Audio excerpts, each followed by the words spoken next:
Em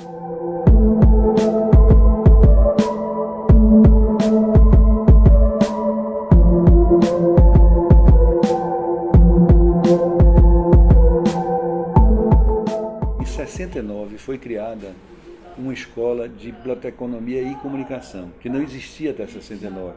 Existia um curso de jornalismo, que ficava na Faculdade de Filosofia, e um curso de biblioteconomia.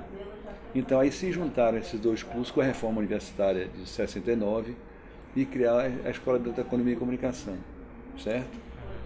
Então, uma criação do período da ditadura.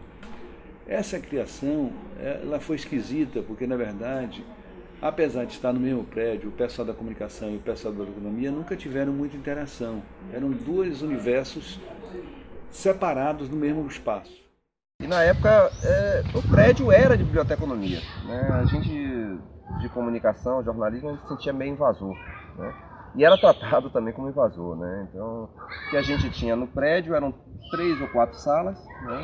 Onde ocorriam as aulas, laboratório praticamente nenhum, nem rádio, nem foto, nem TV, praticamente a gente não tinha nada. Né, computador nem imaginar, né? Acho que nem se pensava na possibilidade de ter computador. E algumas máquinas de escrever bem antigas, né? Que eram que ajudavam a gente na produção da parte prática da faculdade. E predominava sempre o pessoal de biblioteconomia. Todos os diretores foram pessoas de biblioteconomia, com exceção de um, que era de comunicação, o professor Antônio Loureiro, que era a história da comunicação, mas que quando ele foi eleito, ele passou para o outro departamento, para o departamento de biblioteconomia. Então, durante esse período todo, a comunicação sempre foi subalterna à biblioteconomia. Mas eram duas tribos totalmente diferentes. O pessoal de comunicação sempre era mais despojado, sempre era mais de esquerda, o pessoal de biblioteconomia mais conservador, e estavam ali no mesmo lugar. Havia um anseio antigo do corpo docente de transformar o curso de comunicação na faculdade independente. Porque já estava mudando, né? Nós estávamos saindo daquela fase do jornalismo meramente tecnológico, de ver como manejar a câmera, como fazer a foto, etc., para você pensar a sociedade, dizer um jornalismo crítico. E como os militares quiseram, ficamos acho 17 anos nessa condição.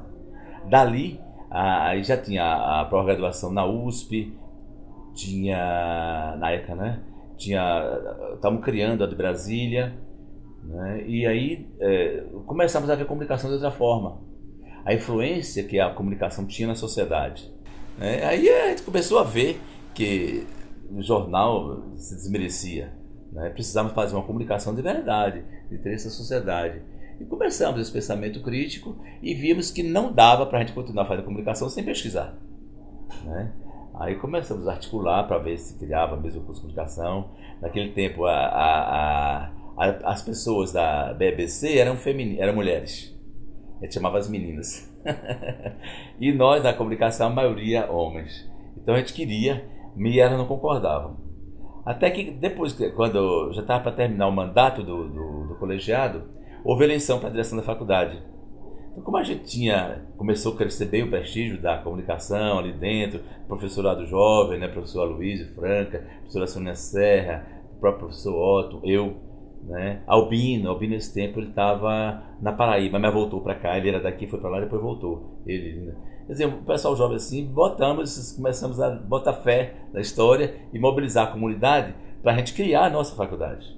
Então chegou um momento que se viu, né, que não dava, que principalmente o pessoal de comunicação, que era mais oprimido na história, resolveu batalhar para que fosse criada uma faculdade de comunicação, certo? E isso foi feito não de uma maneira agressiva, isso foi feito de uma maneira mais ou menos negociada.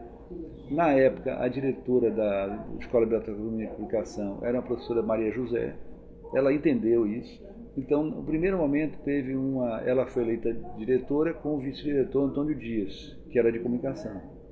Foi uma das primeiras vezes que se fez isso. Eu combinei com meus colegas, com o Otto, com a Aloysio, a turma da comunicação. Como é que é? Vamos? Não? Vamos. Só que você condiciona.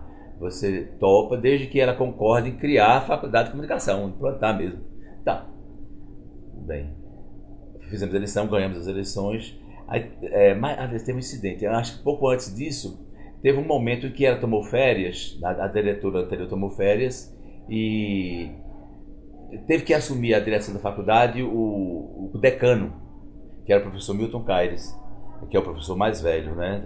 Na ausência de qualquer diretor, o decano é quem assume, como não, na reitoria também. Aí o professor Milton Caires assumiu, por 10 dias, a direção da faculdade. Aí ele nos reuniu e disse, olha, é uma ocasião ímpar, essa agora, para a gente criar a Faculdade de Comunicação. Nós somos maioria, vamos convocar a congregação. Convocou a congregação e nós, maioria, né, da comunicação, votamos pela criação da Facom, da faculdade, separação dos cursos, criação da nossa faculdade. E as mulheres, então, concordaram, as mulheres, quer dizer, da EBC, as bibliotecárias, concordaram desde que elas ficassem naquele prédio que tem lá, na frente de saúde coletiva. Ficassem naquele prédio. E a gente saía por aí para procurar um lugar para ficar. Aconteceu que, em 84, se eu não me engano, as datas podem estar um pouco imprecisas, mas eu acho que é isso, aquele prédio que hoje é o Instituto de Saúde Coletiva, em frente à Escola de Biblioteconomia, aquele prédio ficou vago. Os meninos, os estudantes de comunicação, assumiram a tarefa de localizar um prédio onde ele pudesse fazer a fundação da escola. Já que ele não contava com aquele, tinha que procurar um outro. E por acaso eles subiram ali aquela rampa e o prédio onde era a Biblioteca Central estava desocupado. Eles botaram a mão na porta, a porta abriu e o pessoal entrou. Porque ali era a Biblioteca Central da Universidade. E a Biblioteca Central veio para cá para baixo. O prédio que hoje funciona é a Biblioteca Central. Então, no que ficou vago, professores e alunos invadiram o prédio. A invasão aconteceu pacífica, né? Foi uma ocupação, né? E nós estudantes na época, cada um ficou se revezando, né? Se revezando, ficava um tempo, levava lanche para outro, muitos passaram a noite, né? Por azar, estava acontecendo ali dentro a preparação do vestibular do ano seguinte, que eu acho que era 84, 83, uma coisa assim. E aí a pró-reitora da coordenação do vestibular veio me procurar, né? E em nome do reitor, para negociar, eu digo, olha, fui lá, consultei os meninos, e disse, professor, o senhor pede a eles um documento que assim que eles terminarem, entrega o prédio para a gente. Pede, nossa, o reitor me deu uma carta por escrito, que assim que terminasse o vestibular, preparação do vestibular, devolveria o prédio para a gente. E foi quase uma semana, praticamente, nesse revezamento, até a gente conseguir da reitoria da UFBA, na época, que deixasse aquele prédio para uso, né, nosso, e aí foi o início justamente da Faculdade de Comunicação. Né? Mas a partir daí, você tinha uma escola de biblioteconomia e comunicação com a sede ali onde é o Instituto de Ciência da Informação, e esse outro prédio ficou com a área de comunicação, certo? E aí esse outro prédio passou a ser administrado pelo professor Antônio Dias. Só que tem um problema, nós nos mudamos e não tinha serviço de água, a dotação da verba era toda para a EBC. Até que um dia, não tinha papel higiênico, não tinha nada, as máquinas quebradas, né, as máquinas datilográficas, que o jornal laboratório era datilográfico, né? Aí nós resolvemos dar aula na rua, interromper o trânsito para o pessoal perceber que a comunicação precisava funcionar. E as ambulâncias chegavam, e ninguém podia passar porque nós estávamos no meio da rua. Aí chegou o pessoal para negociar, aí chamaram a gente do gabinete do reitor de segunda forma, chegou lá e dividiu a verba. Metade era para ela administrava, para a EBC, e a outra metade eu administrava. Aí criou as comissões para dividir móveis, dividir funcionário, tudo, e começamos a ganhar substância ali, né? E aí o pessoal de comunicação todo foi para lá, as aulas de comunicação foram para lá, antes de ter a faculdade. As condições eram precaríssimas. Era de fato uma coisa um tanto quanto improvisada.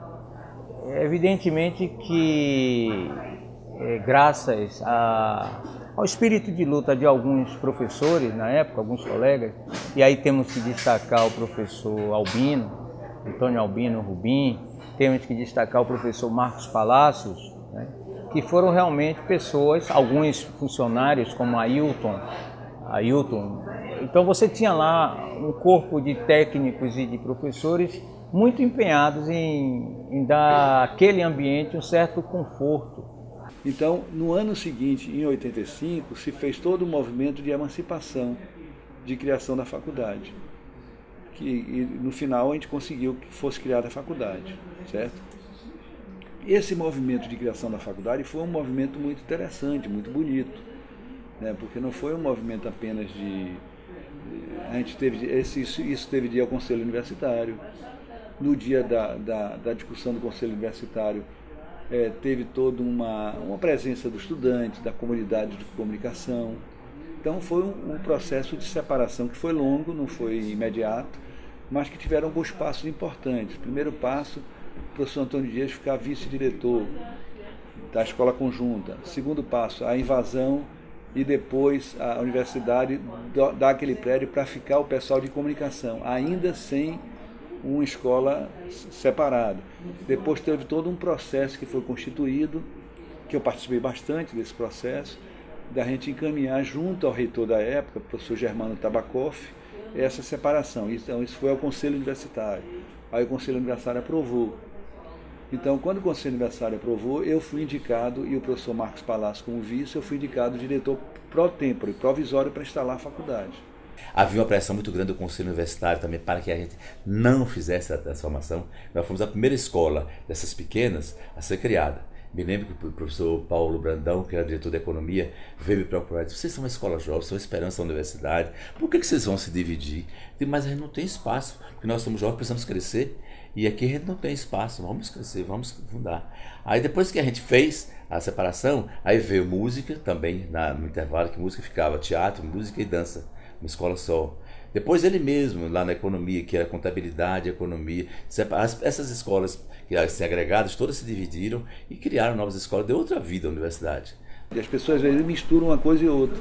E claro, a faculdade hoje resulta dessas lutas todas, mas não foram as mesmas lutas, né? No dia que o Conselho Universitário foi votar a questão da transferência daquele bloco do prédio, que era antigo restaurante universitário, para tornar o prédio a Faculdade de Comunicação, os estudantes, tinha um movimento de estudantes a favor disso, os estudantes entraram lá e entregaram flores para todos os conselheiros, e foi um negócio super bonito, porque em vez de fazer uma coisa assim, gritando, contra, não, foram lá e entregaram flores para que os conselheiros todos apoiassem, e se conseguiu uma votação quase unânime, na verdade. Não teve nenhuma missa, teve essa procissão que eu lembro que teve mesmo.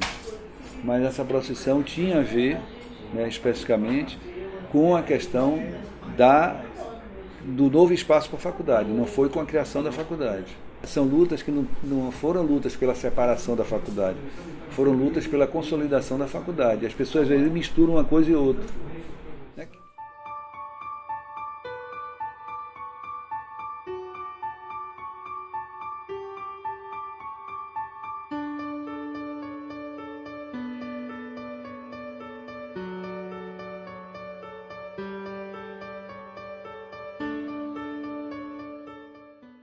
Então eu acho que a separação foi algo muito positivo em termos de agregação, teve sentido, não foi uma separação pela separação.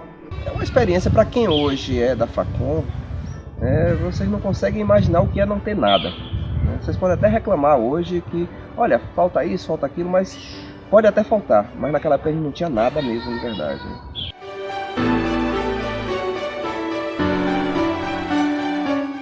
Me parece bem equipada. Já andei aqui antes, né? E vi bem equipada, os professores bem acomodados, bem alojados, né? Biblioteca e tudo. Convive com a universidade aqui. É um centro importante dentro da UFBA, a Facom, hoje.